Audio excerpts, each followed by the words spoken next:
ഈ channel subscribe ചെയ്തിട്ടില്ലെങ്കിൽ subscribe ചെയ്യുക. നോട്ടിഫിക്കേഷൻ ലഭിക്കുന്നതിനായി ബെൽ ഐക്കൺ ക്ലിക്ക് ചെയ്യുക. Hi friends, welcome back to my channel. ഇന്ന് നമ്മൾ ചെയ്യാൻ പോകുന്നത് തോരനാണ്. അതായത് മുരിങ്ങയിലയും കോഴിമുട്ടയൊക്കെ വെച്ചിട്ടുള്ള ഒരു തോരൻ. അതിനായിട്ട് അരപ്പിന് വേണ്ടി തേങ്ങ, ഒരു 5-6 ചെറിയ ഉള്ളി, പിന്നെ 3 പച്ചമുളക് എടുത്തിട്ടുണ്ട്. പിന്നെ നമുക്ക് മുട്ട വേണം. 3 കോഴിമുട്ടയാണ് ഞാൻ എടുത്തിരിക്കുന്നത്. പിന്നെ കുറച്ച് മുരിങ്ങയില, ഒരു കപ്പ് മുരിങ്ങയില. ഈ മുട്ട പൊട്ടിച്ച് ഒഴിക്കാം. അതെനിക്കൊരു വലിയ പണിയാണ്. എപ്പോൾ പൊട്ടിച്ചാലും ചിലപ്പോൾ അത് കറക്റ്റായിട്ടൊന്നും വരാറില്ല. ക്ഷമിക്കണം കേട്ടോ, നോക്കട്ടെ എങ്ങനെ വരുമെന്ന്.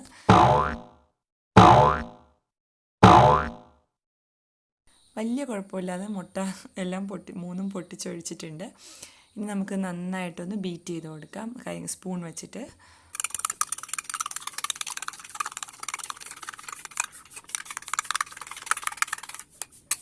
ഇനി ഒരു പാനിൽ കുറച്ച് വെളിച്ചെണ്ണ ഒഴിച്ച ശേഷം നമുക്ക് ഈ മുട്ട ഒന്ന് ശരിക്ക് ചെറുതായി കുരുകുരാന്നൊന്ന് ചിക്കി എടുക്കണം. അപ്പോൾ അതിന് വേണ്ടി നമ്മൾ സാധാരണ മുട്ട ബുർജിയൊക്കെ ഉണ്ടാക്കിയെടുക്കില്ല, അതുപോലെ തന്നെ കുറച്ചുകൂടി ചെറുതാക്കിയാൽ നല്ലത്. അപ്പോൾ അതിന് വേണ്ടി പാൻ എണ്ണ ഒഴിച്ച് നന്നായി ചൂടായ ശേഷം നമുക്ക് ഈ ബീറ്റ് ചെയ്ത് വെച്ചിരിക്കുന്ന മുട്ട അതിലേക്ക് ചേർത്ത് കൊടുക്കാം. വെളിച്ചെണ്ണ ഒരുമാതിരി നന്നായി ഒഴിക്കണം, എന്നാലാണ് നമുക്ക് ആ കറക്റ്റ് ഇതായിട്ട് പാനിലൊന്നും പിടിക്കാതെ കറക്റ്റായിട്ട് കിട്ടത്തുള്ളൂ. അപ്പോൾ ഞാനിവിടെ മുട്ട ഒന്ന് ചിക്കി എടുക്കട്ടെ കേട്ടോ.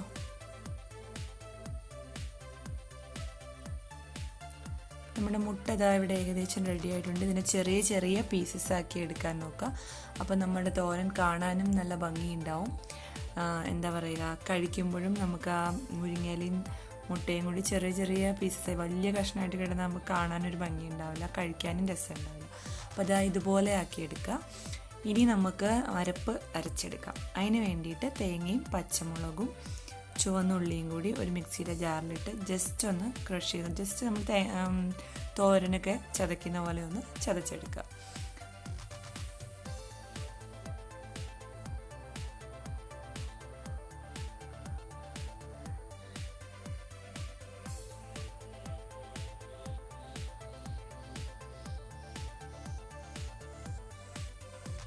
നമുക്കിത് ജസ്റ്റ് ആദ്യം ഒന്ന് ക്രഷ് ചെയ്തെടുത്ത ശേഷം അതിലേക്ക് ഒരു 1/4 ടീസ്പൂൺ മഞ്ഞൾപ്പൊടിയും കൂടി ചേർത്ത് കൊടുക്കാം. ഇനി ഒന്നും കൂടി ഒന്ന് ഒന്നും കൂടി ആ മുളകൊക്കെ ഒന്ന് നന്നായി ഒന്ന് ക്രഷായി വരുന്നോണം വരെ ഒന്നും കൂടി ഒന്ന് ചതച്ചെടുക്കാം. ഇപ്പോൾ നമ്മുടെ അരപ്പ് റെഡി ആയിട്ടുണ്ട്. ഇനി മുരിങ്ങയില ജസ്റ്റ് ഒന്ന് മുരിങ്ങയിലയ്ക്ക് ഒത്തിരി വലിയ വേവൊന്നുമില്ല, നമുക്കറിയാം.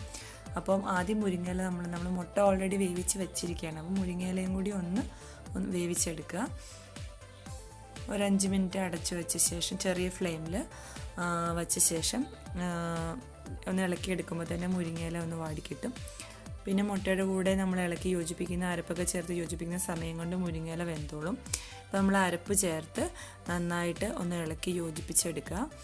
ഇത് മുരിങ്ങയില അരപ്പുമായിട്ട് ചേർന്നൊന്ന് യോജിച്ച് വരാൻ കുറച്ച് ടൈം എടുക്കും. നമുക്ക് അറിയാമല്ല, പെട്ടെന്നൊന്ന് കട്ടയായിട്ട് വരും. അത് കുഴപ്പമില്ല, നന്നായിട്ടൊന്ന് കുറച്ച് സമയം ഒന്ന് ഇളക്കി കൊടുത്താൽ ഇതുപോലെ റെഡിയായി കിട്ടും. ഇനി നമ്മൾ ഇതിലേക്ക് മുട്ട ചേർത്ത് കൊടുക്കുകയാണ്. നമ്മൾ ആദ്യം ചിക്കി വെച്ചിരുന്ന മുട്ടയില്ല, അപ്പോൾ അത് ചേർത്ത് കൊടുക്കുകയാണ്. ഇനി അത് ചേർത്ത് ഇത് ഒന്നും കൂടി ഇളക്കി യോജിപ്പിച്ചെടുക്കണം.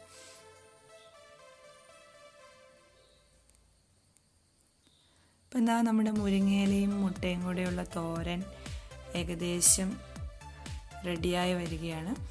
ഇനി നമുക്ക് ഇതിലേക്ക് കുറച്ച് വെളിച്ചെണ്ണയും കൂടി ഒഴിച്ചു കൊടുത്ത് ഒന്ന് ശരിക്കൊന്ന് ഇളക്കി തോർത്തിയെടുത്താൽ തോരൻ റെഡിയാണ്. അപ്പം നമുക്ക് കുറച്ച് വെളിച്ചെണ്ണ ഒഴിച്ചു കൊടുക്കാം.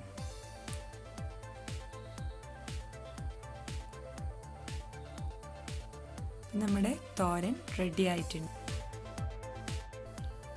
തോരൻ റെഡിയാണ്. പിന്നെ വീഡിയോസ് ലൈക്ക് ചെയ്യാനും ഷെയർ ചെയ്യാനും പിന്നെ സബ്സ്ക്രൈബ് ചെയ്യാനും മറക്കരുത്. Thank you very much for watching my videos. Bye bye.